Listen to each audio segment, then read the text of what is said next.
भिवानी पहुंचे हरियाणा के कृषि मंत्री जेपी दलाल ने अदानी मामले को लेकर हावी हो रहे विपक्ष पर विदेशी एजेंसीज की रिपोर्ट से भ्रम फैलाने का आरोप लगाया।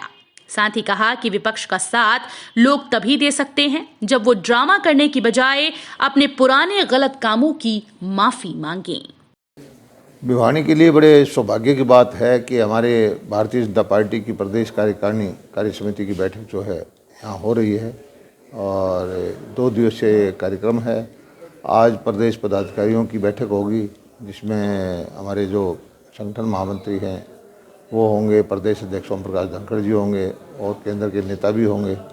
और कल का जो कार्यक्रम है पूरे दिन का 10 बजे से लेकर देर शाम तक, उसमें सभी जितने केंद्र के मंत्री हैं, हमारे मुख्यमंत्री हैं, प्रदेश के वरिष्ठ नेता हैं, मंत्री हैं, जो भी इस पार्टी के सदस्य हैं प्रमुख, वो सभी इसमें भाग लेंगे। उद्देश्य क्या रहेगा सर इस बैठक? उद्देश्य क्या रहेगा इस बैठक? उद्देश्य तो ये होता है कि भारतीय जनता पार्टी में एक परंपरा है, जैसे राष्ट्रीय कार्यकारिणी में जो फैसले हुए हैं पिछले दिनों दिल्ली में हुई थी, उन फैसलों को नीचे तक कार्यकर्ता तक पहुँचाना।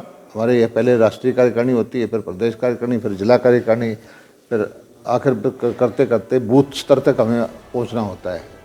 और ये फैसला हुआ था राष्ट्रीय कार्यकारिणी में कि 2024 जो है चुनाव का वर्ष है, आने वाला है, उसकी लोकसभा के चुनाव की तैयारियों में क्या क्या करना है, प्रदेश के संगठन को मजबूत करना है, बूथ स्तर तक, पन्ना प्रमुख तक हमें पहुँचना है, पन्ना समिति हमें बनानी है, तो ये सारे काम हम करेंगे। सर बात करें सरपंचों के काफ़ी विरोध कर रहे हैं, वो कह रहे हैं कि 1 महीने से उनकी सुनवाई नहीं हुई तो अब वो सीएम से बात भी नहीं करेंगे, भिवानी में जब सीएम आएंगे तो उनका विरोध किया जाएगा। मैं तो सरपंच भाइयों से यही प्रार्थना करूंगा कि लोकतांत्रिक व्यवस्था में जो चीज़ किए जाते हैं जनता के भले के लिए फैसले किए जाते हैं, और आप जो है जो काम किए गए हैं उसमें कोई दिक्कत आएगी तो आपकी दिक्कतों को दूर करेंगे।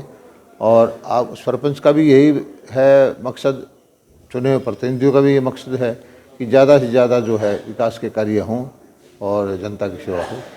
सर बात करें तो बार बार जो भी रिपोर्ट आती है, पहले बेरोजगारी में और अब SBI की और जो सुरक्षा को लेकर एक रिपोर्ट आई है, हरियाणा जिसमें सबसे कम है, यानी असुरक्षित हो चुका है। ऐसा है, हरियाणा का बच्चा जानता है कि हरियाणा में लॉ एंड ऑर्डर सबसे अच्छा है, किसान के हित में नीतियाँ सबसे अच्छी हैं, बेरोजगारी देश में सबसे कम है। और हमारी विपक्षी पार्टियों को एक भ्रम हो गया है कि कभी तो विदेश में अखबार में छपवा दें, कभी किसी टीवी पे कोई खबर छपवा दें, या किसी अपनी जो उनके अनुकूल कंपनी है उसमें आंकड़े छपवा दें। भ्रम फैलाने की कोशिश कर रहे हैं, लेकिन ये भ्रम फैल नहीं रहा। आप बार बार देखते हैं कि जनता जो है कमल के निशान पर बटन दबा करके मोदी जी की नीतियों पर, भाजपा की नीतियों पर मोहर लगाती है। और एक रिपोर्ट आई है, हरियाणा जिसमें सबसे कम है, यानी असुरक्षित हो चुका है। ऐसा है, हरियाणा का बच्चा जानता है कि हरियाणा में लॉ एंड ऑर्डर सबसे अच्छा है, किसान के हित में नीतियाँ सबसे अच्छी हैं, बेरोजगारी देश में सबसे कम है। और हमारी विपक्षी पार्टियों को एक भ्रम हो गया है कि कभी तो विदेश में अखबार में छपवा दें, कभी किसी टीवी पे कोई खबर छपवा दें, या किसी अपनी जो उनके अनुकूल कंपनी है उसमें आंकड़े छपवा दें। भ्रम फैलाने की कोशिश कर रहे हैं, लेकिन ये भ्रम फैल नहीं रहा। आप बार बार देखते हैं कि जनता जो है कमल के निशान पर बटन दबा करके मोदी जी की नीतियों पर, भाजपा की नीतियों पर मोहर लगाती है।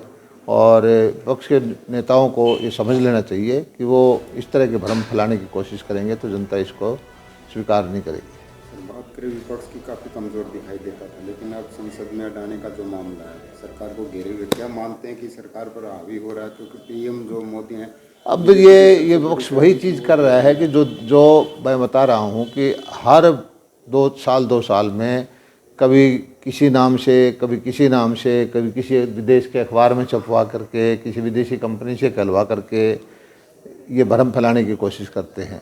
और इन्होंने, राहुल जी ने यात्रा की, एक मार्केटिंग कंपनी हायर करके इमेज बिल्डिंग का काम किया, लेकिन वहाँ पर जो कश्मीर में जाके कह दिया कि जिस धारा 370 को इतने सालों के बाद समाप्त किया था, कहता है पुरानी व्यवस्था बहाल करेंगे। हरियाणा का तो कोई भी घर इस चीज़ को स्वीकार नहीं करेगा, क्योंकि हमारे सैनिकों को वहाँ पत्थर लगते थे, उग्रवादी वहाँ खुले घूमते थे, हर हफ्ते कोई बम ब्लास्ट होता था। ये कौन सी व्यवस्था वही बहाल करना चाहते हैं?